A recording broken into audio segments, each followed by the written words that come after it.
ଗତକାଲି 28 ଜାନୁଆରୀ ବନ ନିର୍ମାଣ କୃଷି ସଂଗଠନ ଡାକରା ଓଡ଼ିଶା ବନ୍ଦ ରାଜ୍ୟରେ ଆକସ୍ମିକ ପ୍ରଭାବ ପଡ଼ିଲା। ଜାତୀୟ ରାଜପଥରେ ଅବରୋଧ, ଯାନବାହନ ଠପ୍ ହୋଇଗଲା। ଆଜି ଏହାର ପରିମାଣ ଓ ଚର୍ଚ୍ଚା ଜାରି ରହିଛି।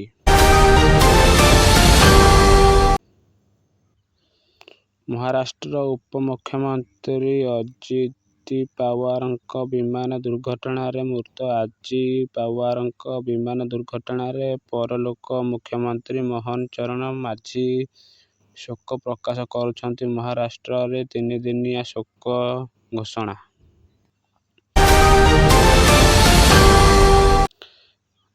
ଅଜିତ ପାୱାରଙ୍କ ଅନ୍ତିମ ସଂସ୍କାର ଆଜି। ଆସନ୍ତାକାଲି ଅଜିତ ପାୱାରଙ୍କ ଶେଷକୃତ୍ୟ।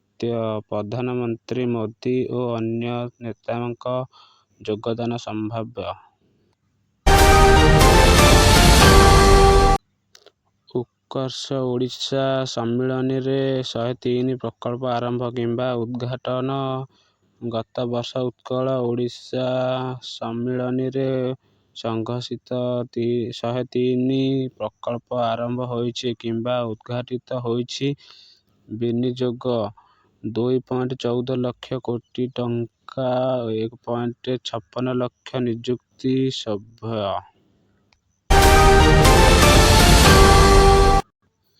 ଶ୍ରୀମନ୍ଦିରରେ ବନଲାଗି ନୀତି। ପୁରୀରେ ଆଜି ଶ୍ରୀମନ୍ଦିର ବନଲାଗି ନୀତି। ସନ୍ଧ୍ୟା 6ଟାରୁ ରାତି 10ଟା ପର୍ଯ୍ୟନ୍ତ ସର୍ବସାଧାରଣ ଦର୍ଶନ ବନ୍ଦ ରହିବ। ହିଣ୍ଡଲକୋ ଆଲୁମିନି ପ୍ଲାଣ୍ଟ ସମ୍ବଲପୁରରେ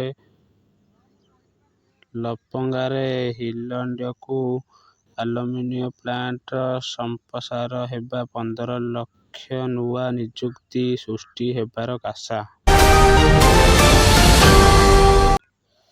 ଭୁବନେଶ୍ୱରରେ ବ୍ୟାଙ୍କ ଓ ଅନ୍ୟ ସେବା ପ୍ରଭାବ। ଗତକାଲି ବନ୍ଦ ପରେ ଆଜି ବ୍ୟାଙ୍କ, ବସ୍ ଓ ଅନ୍ୟ ସେବାରେ କିଛି ପ୍ରଭାବ ରହିପାରେ। ଜରୁରୀ ସେବା ଖୋଲା ରହିବ। ଧାନ ସଂଗ୍ରହରେ ଆଖ ସମସ୍ୟା। ଧାନ କିଣି ବ୍ୟବସାୟ ଓ ଅକ୍ଷ ସମସ୍ୟା ନେଇ ଜିଲ୍ଲାପାଳଙ୍କୁ ତାଗିଦ। ଚାଷୀଙ୍କ ସନ୍ତୋଷ ଜାରି। ଭାରତ ଓ ୟୁରୋପୀୟ ସଂଘ ମଧ୍ୟ ଫ୍ରି ଟ୍ରେଡ୍ ଏଗ୍ରିମେଣ୍ଟ ଚୂଡ଼ାନ୍ତ ହୋଇଛି, ପ୍ରଧାନମନ୍ତ୍ରୀ ମୋଦି ଘୋଷଣା କରିଛନ୍ତି। ଦିଲ୍ଲୀ-ମୁମ୍ବାଇ ଏକ୍ସପ୍ରେସ୍ ପାୱାର ଦୁର୍ଘଟଣା। ଦିଲ୍ଲୀ-ମୁମ୍ବାଇ ଏକ୍ସପ୍ରେସ୍ ପାୱାର ଦୁର୍ଘଟଣା 4 ଜଣ ମୃତ।